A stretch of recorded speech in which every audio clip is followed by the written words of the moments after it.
This is Death or Prison, brought to you by leanonmeusa.org. We bring you stories of hope and encouragement. Hello and welcome to the Death or Prison podcast, brought to you by leanonmeusa.org. I am Johnny Branham. To my right, Mr. Elmo Big Mo Golden. And to my left, we're continuing a conversation with Miss Marianne Van Dongen. And you've told us about your early life and the challenges, as it were, growing up, and then your escape with your now husband, Mike. And when we left off on the previous episode, you said that you were arrested for murdering your husband. I was. How did that happen? So after my daughter was born, my husband and I started having a lot of difficulties. We had some financial difficulties. We had some conflicts of interest. And one day I was sitting in the chair and he walked in and he said, "You have to make a decision today. And I'm not going to take no for an answer." And I said, "What are you talking about?" And he dropped a phone book in my lap and he said, "Pick an attorney." And the phone book was open to the yellow pages to adoption attorneys. And I said, "What are you talking about?" And he said, "We are going to get a divorce, and I do not want to pay child support for a child that might not possibly be my child. And you know that your mother, your biological mother, had mental health issues, and you know that you're really not fit to be a mother and raise a child. So we are going to give Brandy up for adoption and let someone raise her that will love her and take care of her and give her a good life." And I lost it and I started crying. And he picked up the phone book and he smashed it in my face. And he said, "I am not going to tell you again, pick one." So in my mind, I'm thinking, if I do what he wants me to do, my daughter will be okay. She will have a good life. She will have a family that loves her. And she will not have to have him as a father. Because he's saying that she might not even be his. And that's impossible. So without even looking at the phone book, I just touched the phone book. And he said, "We're calling them." I went to work. And the attorney called me at work and said, "I need your signature on an additional paper." And she said, "Your husband dropped your daughter off earlier today, and the foster family has taken your daughter. But we need a signature from you." Now, your husband explained to us that mentally you're not okay and that you have some issues, and we were trying to leave you out of this as much as possible because of the issues that you have, but we need your signature. So I went down there and had her, I was like, "Where is my child? Where's my daughter? Where's my child?" And she said, "The foster family took your child." And I said, "I did not give permission for this. I did not want this to happen. I need you to bring my child back to me." And she said, "Well, the person that took your child is a judge, and they have other foster children, and they're at a softball game out of town with one of their other foster children, and they have your daughter with them. There's no way we can get your daughter back here today. The soonest I can get your daughter back here is tomorrow morning." That would have been Saturday. I don't know how I did it, but I got in the car and I drove to my brother Mike's house. And I opened the door to my brother's house, and they're all, hi. And my sister-in-law came around the corner and she said, "Where's the baby?" And I fell out. I fell out on the floor. I was hysterical. I couldn't even talk. I was crying so hard I was about to throw up. And I had the business card of the attorneys in my hand, and my sister-in-law took it out of my hand. She worked for the sheriff's department. She's like, "What is this?" Finally, I said, "They have Brandy." And my sister-in-law called the attorney, and the attorney said, yes, her husband brought Brandy up here, and the foster family picked her up, but we are working to get her brought back. And my sister-in-law said, "She will be at your office tomorrow. We'll be there at 7 o'clock in the morning to get this baby back." No one had permission. No one had full permission to release this baby to a foster family. We want her back. So the next morning we went back to the attorney's office, and the foster family came and they brought my daughter back to me. And I moved in with my brother and my sister-in-law because my brother, number one, he wasn't having it. My brother was not having it. My brother took me over to my house. My husband was sitting in the chair. My brother got in my husband's face and said, "We're here to get her stuff and the baby stuff, and that's it. Don't move. Don't say anything. Just sit there and leave us alone and let us get her stuff out of this house." So my husband did. I got my stuff and I left the house. You left, but did you ever go back to your husband? I did not go back to my husband, but I went back to the house. I went back to the house with a gun, and I was going to shoot myself, and I was going to let him find me. And my daughter was with my mother and my sister-in-law. My sister-in-law was taking my mom back to Alabama. It was Mother's Day weekend. And in my mind, she was good. She was with my mom. She was with my brother. They all loved her. And I was tired. I couldn't take it anymore. So I went to the house, and I had a gun. I went into the house, and my husband came home. He was at work. He came home. And I was standing in front of the bathroom mirror, and I had the gun to my head, and I was going to pull the trigger, and he started laughing, and he said, "Really? That would solve all of my problems." He said, "Go ahead. Go ahead, you fat pig. Blow your brains out, and I will call your grandma and tell her you're dead." And I blacked out, and the next thing I know, he was dead. I shot him 4 times. I tried doing CPR on him. I called 911 and I said, "I just shot my husband." I went into the bathroom because he fell into the bathroom. I was doing CPR on him when the police got there. I had dropped the gun in the living room. When the police got there, I went into the living room and sat in the chair while the paramedics worked on him. And the police officers were coming in the door, but they weren't paying me any attention. And I reached down on the floor, and I picked the gun up, and I put the gun to my head, and I pulled the trigger, and nothing happened. The gun jammed. And the police officer saw me, and she knocked the gun out of my head, and she said, oh my God, what would I tell my mom if you had just shot yourself?" She said, "My mom worked with you. My mom knows you, and it would devastate her if I told her this." And all I could think is, why isn't the gun working? It just worked. Why isn't the gun working? And then they put me in handcuffs and put me in the car and took me to the county jail, and they told me that my husband had died. And now you're getting ready to go through the court proceedings now.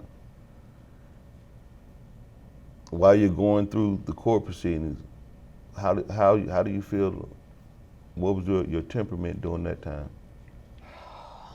I don't think that I understood exactly what I was facing.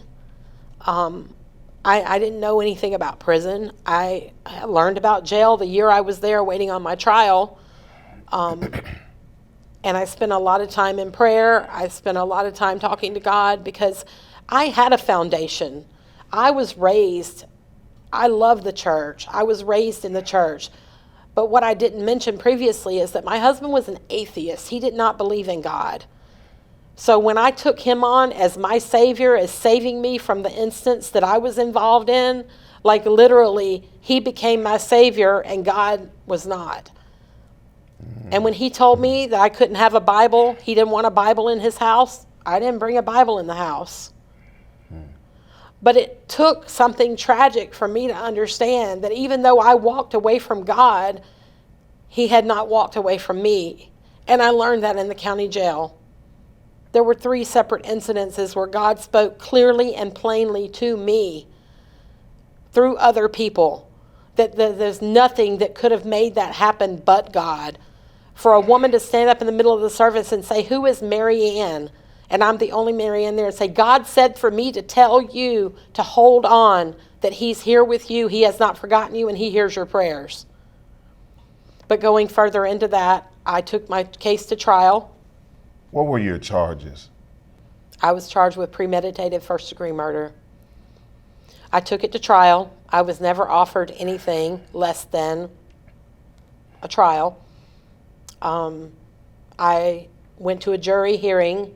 My trial lasted a little over a week, and I was found guilty, and I was sentenced to life in prison with a 25-year mandatory. As soon as the trial was over, one of the jury members went to the judge and said, "We did not know that she would get sentenced to life in prison if we found her guilty." When they come back with the verdict and now you know that you're going to prison, how did your mind shift? What's going on as far as you getting ready to go into prison and then that first day in prison? So my first thought when they sentenced me to life in prison was my daughter. Like, take care of my daughter. Take care of my daughter. Love her the way I would love her. Take care of her. And please let me see her. Please let me see her while I'm here. And my brother kept his word. My brother brought her to see me. We developed a bond. We developed a relationship. We talked on the phone. We had visits together. I watched her take her first steps in the county jail. You know, it was difficult because prison was not something I ever imagined that it would be. I was a total outsider. I made some really good friends in there over the years, but in the beginning it was like being dropped into a foreign country and not understanding the language. It was difficult. I can only imagine. You're there for your first 5 years, and maybe there's still some hope during those first 5 years. And those 5 years turn to 10, and the hope starts to diminish a little. Yeah. 15 years later, you just accept it. Yeah. But at some point, just by looking in your eyes, I believe that you kind of held on to hope. I did. You believed. I believed. I did not believe that I would die in prison. I believed that one day God would open the doors and he would allow me a second chance. I worked hard every day. I became a law clerk. I did architectural drafting. I worked in the optical lab for 13 years. I did everything. I did business education. I took on anything and everything that was offered as far as programs go. I immersed myself in bettering myself because I knew that when the day came for me to walk out of prison, I was going to be different. I was not going to allow someone to control my life and take me through the things that I had been through. And I always looked at my daughter when she came, and I always said, pick a career that you love. Pick a career that you can take care of yourself with so you don't ever have to depend on anybody. Make sure you're always able to stand on your own 2 feet. That was always very important because I couldn't stand on my own 2 feet. And that's what led me into what my circumstances. My jury members wrote 3 affidavits saying they were coerced into finding me guilty of first-degree murder. 3 of my jury members did not want to find me guilty, but they were coerced into finding me guilty. One guy was doing studies, another lady was an alcoholic wanting to go home and have a drink because my jury was sequestered in a hotel room and they couldn't go anywhere. And those 3 affidavits meant nothing to the courts. It meant nothing that I had sworn affidavits from jury members saying they were coerced into finding me guilty. Nothing. So I knew that I had to stand on my own 2 feet. So I continued through 27 years and 30 days of being in prison. I worked to be the best person that I could be. I worked on my communication skills. I worked on helping and mentoring other people. It broke my heart to see the young girls coming in there that were in the situation that I was in. I started talking to people. I started mentoring to people. Anything that I could do to help anybody. I knew that I would go home one day. I just didn't know when. I'm proud of you. Thank I'm you. proud of you. Yes. Thank you. It's important that our audience know that even in our times of despair, we still have purpose. Yeah. And that purpose is always to build and help somebody else. And so, and my spirit is doing this. Thank you. Kudos to you. I love it. Yeah. Prison can either break you or it can make you. Yeah. It can break you down. There are so many people incarcerated that rely on psychotropic medication to numb whatever it is that they're feeling and whatever it is they're going through. There's other people who want to study and move forward and learn and go to school. You have to make a decision. Do you want to do the time or do you want to let the time do you? You have to decide what you want to do. Make good decisions, great things happen. But if you keep making bad decisions, you're not going to get good results. I believe it's safe to say that what you were saying the whole while and what you just said to the listeners was that you had already decided to choose life. I did. You had already decided to choose did. life, and that's what gave you the courage to do what it was that you were doing for other people and took Yes. the focus off of yourself. Yes. 27 years, 30 days. How did you get to that 30 day and then you're walking out the gate? And tell us about that. So it's kind of crazy when you're on parole, you never know your release date until it's almost there.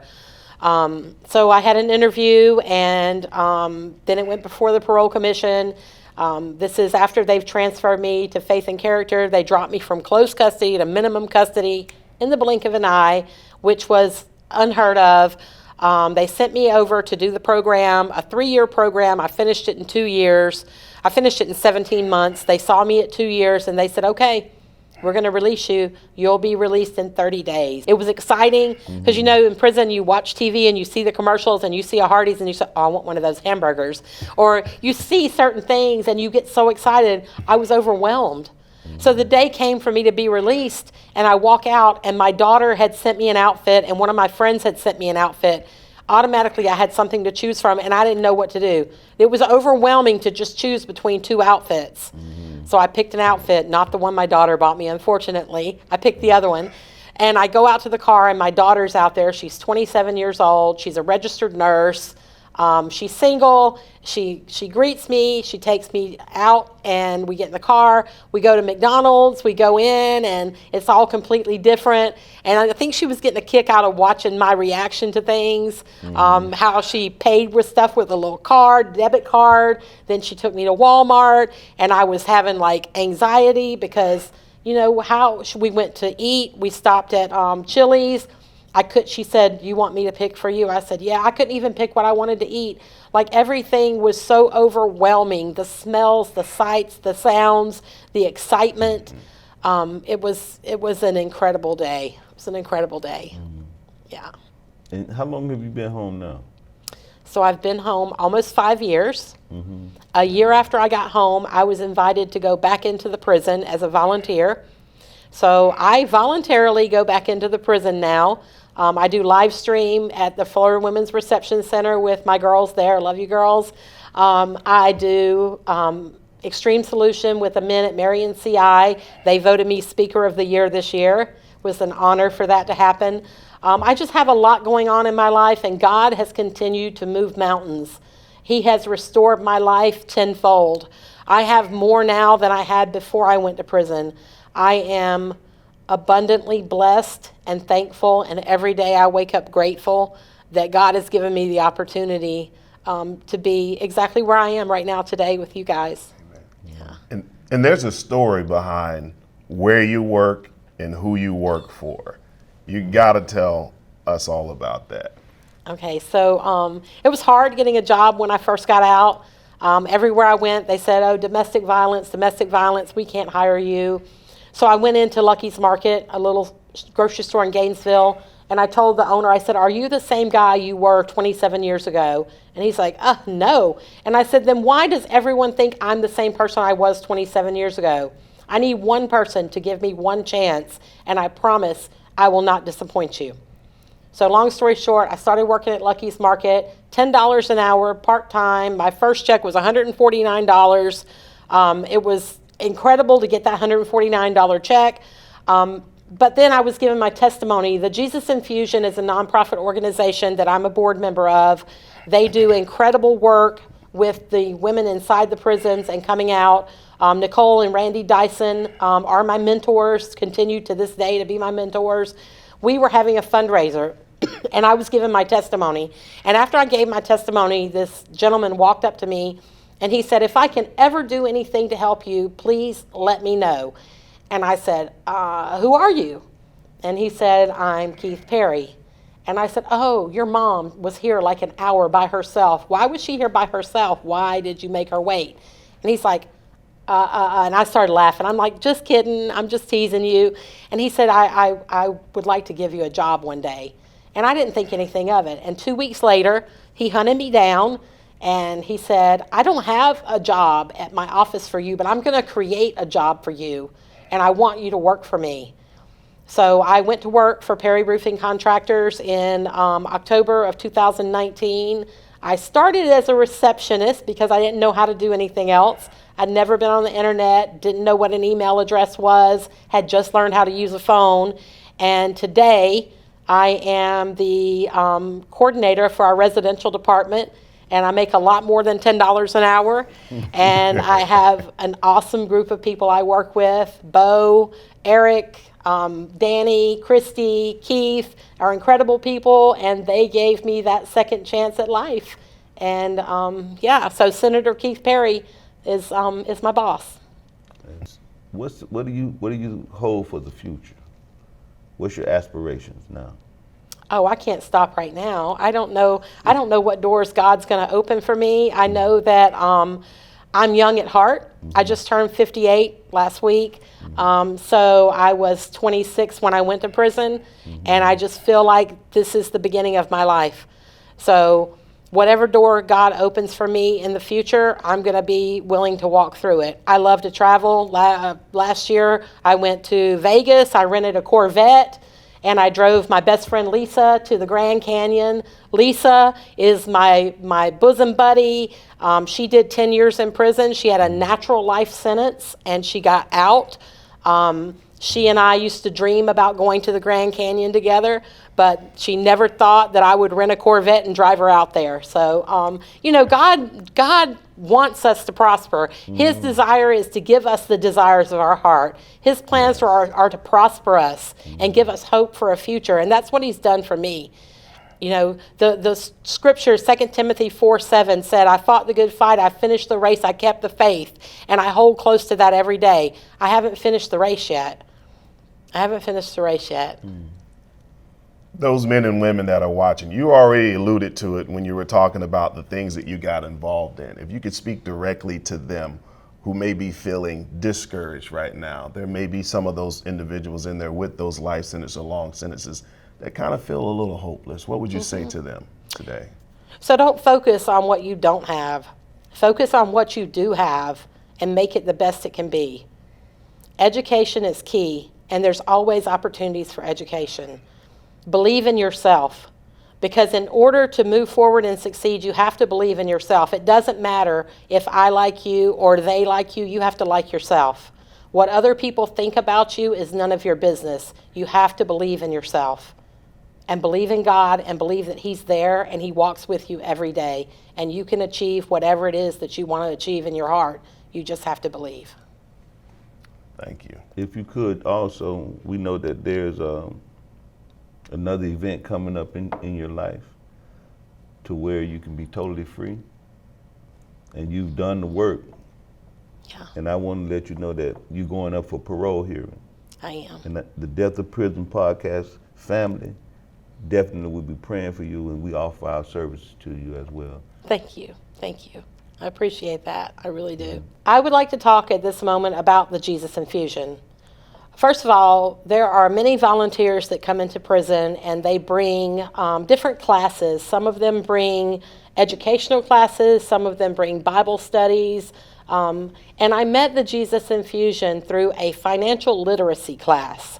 Well, Randy and Nicole and I would talk every week during the class and stuff, and they mentioned to me that there was a transition house in Gainesville, Florida called House of Hope. And would I like to use House of Hope on my release plan? Because at the time, Nicole was the director of House of Hope. So I said, yes, I would love to list House of Hope, and I would love to be in Gainesville with you guys, and I would love to go to Greenhouse Church, and yes, 100%. So about a year after that is when I was transferred to Faith and Character, but the Jesus Infusion, Nicole stayed in touch with me during my transfer time, and when I got out of prison, Nicole was there. Randy was there, and I attended church, and I go back into the prison now with the Jesus Infusion. We just did baptisms. We baptized like 190 people a few weeks ago. There's been numerous, like the salvations. There'll be maybe 90 people there, and we might have 25 salvations that day. My church, Destiny Community Church, live streams into the Florida Women's Reception Center now. But I have to say that of all volunteers and all groups that go into the prison, the Jesus Infusion makes such a large impact on people because you can tell the love is real. You can see, you can feel the sincerity that they have for sharing Jesus with the women. We say at the end of the episode, and we will today at every episode, that we say, this is a Death or Prison podcast, and we say choose life. I think it takes on a new meaning when we realize how God is always desiring with his arms outstretched for us to choose him. And your story of going through what you went through and being here today is a testament to the faithfulness of God. Amen. Thank you. God's faithfulness, and that he carried you through a prison sentence, and that he let you know every step of the way that he was right there speaking through people, because God speaks through people. I know that the voices that we hear may not necessarily be the ones that we want to hear it from, whether it's mom, whether it's dad, whether it's a friend, whether it's a coworker, whether it's a pastor, but God uses individuals to speak to us. He's using this podcast to speak to you today. Because right now, there is a choice that is set before you. Death and life, blessings and cursings, and we are going to ask you to choose life. I don't want this to just be a slogan that we say at the end of every episode, but I want it to be an opportunity for you to truly, if you haven't chose life, which is in Jesus Christ, to make that decision to choose him today. We thank you for listening. This has been the Death or Prison podcast, brought to you by leanonmeusa.org. I am Johnny Branham. To my right, Mr. Elmo Golden. You have been listening to the life and story of Ms. Marianne Van Dongen. Now, this is the Death or Prison podcast, but we say choose life.